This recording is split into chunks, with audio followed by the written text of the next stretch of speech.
বোনের বান্ধবীকে ভীষণ ভালোবাসি, লজ্জায় ভয়ে বলতে পারি না। মনে মনে ঠিক করলাম ওর জন্মদিনে ভালোবাসার কথাটা জানাবো। এক বিকেলে হঠাৎ পড়শি বাড়িতে উপস্থিত। হতভম্ব হয়ে বললাম, তুমি হঠাৎ এখানে?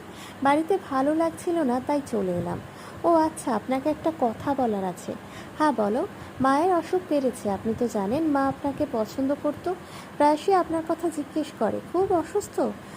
আপনি যদি গিয়ে একটু কথা বলে আসতেন তাহলে মা খুব খুশি হতো। আচ্ছা যাব। আজই আসবেন? আজ? পড়শি আমার কাছে এসে বলল, আমার চোখে চোখ রাখুন। ওর চোখে চোখ রাখলাম। পড়শি বলল, আজ একবার সময় করে আসুন না প্লিজ। মেয়েটার চোখে তাকিয়ে নিজের মধ্যে কেমন যেন দোল খেলে গেল। শরীর শিউলে উঠল। বাকি সময় কাটলো কঠিন ঘোরের মধ্যে। গোধূলি লগ্নে ওদের বাসায় উপস্থিত হলাম। পড়শি দরজা খুলল। লালচে সূর্যের আলোয় ওর বয়স যেন আরও কমে গেছে। পরনে নীল শাড়ি, সাদা চুড়ি, চোখে কাজল। বিবাহিত হয়ে মেয়েটির রূপ দেখছি। শীতল স্বর ভেসে এলো, আমায় বিয়ে করবেন? বড্ড ভালোবাসি। কলমে জয়ন্ত কুমার জয়, কণ্ঠে দেবশ্রী।